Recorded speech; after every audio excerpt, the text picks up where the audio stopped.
எடப்பாடி பழனிசாமியின் உறவினர் வீட்டில் இரண்டாவது நாளாக வருமான வரித்துறை அதிகாரிகள் சோதனையில் ஈடுபட்டிருக்கிறார்கள். ஈரோட்டைச் சேர்ந்த தொழிலதிபர் ராமலிங்கம் தொடர்புடைய இடங்களில் நேற்று முதலே வருமான வரித்துறை அதிகாரிகள் தீவிரமாக சோதனையில் ஈடுபட்டு வருகிறார்கள்.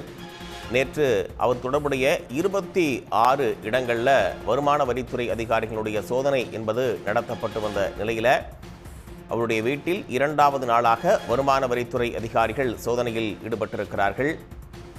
விவரங்களோடு செய்தியாளர் குணசேகரன் இணைப்பில் இருக்கீங்க. விரிவான தகவல்.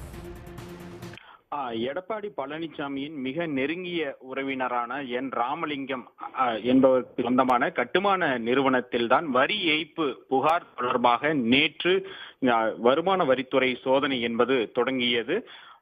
ஈரோட்டை தலைமையிடமாக கொண்டு இயங்கி வரக்கூடிய இந்த RCCL என்று அழைக்கப்படக்கூடிய என் ராமலிங்கத்திற்கு சொந்தமான இந்த கட்டுமான நிறுவனமானது தமிழ்நாடு மட்டுமல்லாமல் ஆந்திரா மற்றும் கர்நாடகா உள்ளிட்ட பல்வேறு மாநிலங்களிலும் ஒப்பந்த அடிப்படையில் அரசு பணிகளை எடுத்து மேற்கொண்டு வருகின்றார்கள். குறிப்பாக சாலை, கடல்சார் நிறுவனங்கள், மின்துறை உள்ளிட்ட பல்வேறு துறை சார்ந்த பல ஆயிரம் கோடி ரூபாய் மதிப்பிலான ஒப்பந்தங்களை மேற்கொண்டு வரக்கூடிய நிலையில்தான் வரி ஏய்ப்பு தொடர்பான புகாரில் நேற்று வருமான வரித்துறை 26 இடங்களில் இந்த சோதனையை தொடங்கியிருந்தார்கள். குறிப்பாக ஈரோட்டை பொறுத்த வரைக்கும் RCCL நிறுவனத்தினுடைய தலைமை அலுவலகம் இருக்கக்கூடிய செட்டிப்பாளையத்தில் 10க்கும் மேற்பட்ட அதிகாரிகள் 2 வாகனங்களில் வந்து இந்த சோதனையை தொடங்கியிருந்தார்கள். இந்த சோதனை என்பது நள்ளிரவு வரைக்கும் நீடித்த நிலையில் இரண்டாவது நாளாக இன்றும் இந்த சோதனை நீடிக்கிறது.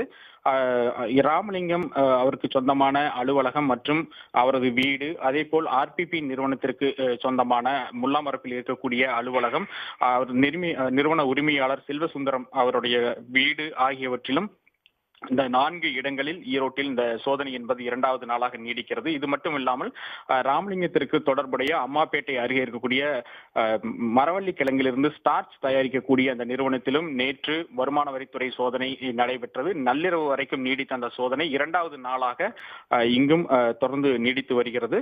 ராமலிங்கத்தை பொறுத்த வரைக்கும் ஏற்கனவே கடந்த 2016ஆம் ஆண்டு பண மதிப்பிழப்பு நடவடிக்கையின் பொழுது 500 மற்றும் 1000 ரூபாய் நோட்டுகளை 2000 ரூபாய் நோட்டுகளாக மாற்றிய போதும் கூட புகாரில் சிக்கி அவரது வீட்டில் இருந்து, அவரது மகனது வீட்டில் இருந்து கட்டுக்கட்டாக 2000 ரூபாய் புதிய நோட்டுகள் கைப்பற்றப்பட்ட சம்பவம் அப்போதே ஒரு பெரும் அதிர்வலைகளை ஏற்படுத்தி இருந்தது.